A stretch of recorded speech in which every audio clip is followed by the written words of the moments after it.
আসসালামু আলাইকুম।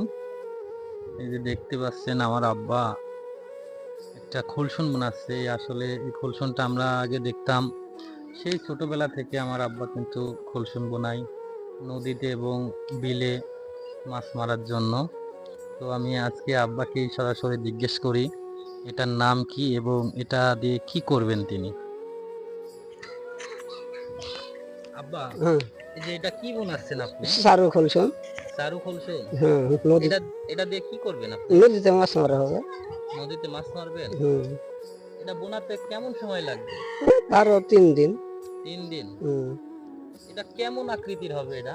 এদিক ধরো হবে 3 থামা খোলসুন হবে, ব্যাক করে আনি ঘোরা করবে। একে বলে সারু খোলসুন। এটা চারু খোলসুন। হুম, এটাই মাছ কেমন পড়ে? ভালো কি কি মাছ পড়ে এটাতে? সব রকম মাছ। আপনি এই যে এই পেশাতে কতদিন ধরে আপনি এই পেশাতে যুক্ত আছেন? তা ধরো 40 বছর হবে।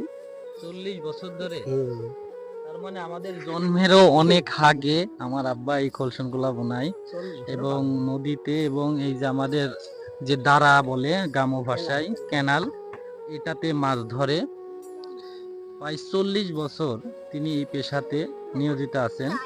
আমরা দেখছি সেই ছোটবেলা থেকে আমার আব্বা মাছ মারেন এবং এই মাছগুলা আমরা নিজেরাও খাই, তার পাশাপাশি আব্বা বিক্রিও করে। এই খোলসুন তা এর আগে হারাই গেছিল, তারপরেও কেন বানাচ্ছেন? ভাড়া গেলে বানাতে হবে না, আবার মাছ মারা কি বন্ধ করতে হবে? মানে এটা একটা শখের জিনিস, নাকি? শখের জিনিস। আর বাচ্চাদের। বর্ষা আসলেই আনন্দ হয়। এখানে কি কি মাছ পড়ে এই খোলসুন গুলাতে? তোমার ধরো ডান কোন থেকে শুরু করি সব রকম মাছ পড়বে। রুই, কাতল, ইলশি, ইলশি বাদ, খৈরি ময়রি, খসালা, জিওল, চ্যাং, বাইলি। বাইলি, মাগুর, ট্যাংরা, কাতা ফাতাসি, বহু মাছ, বিভিন্ন রকমের মাছ পড়বে। যা থাকে সব পড়বে।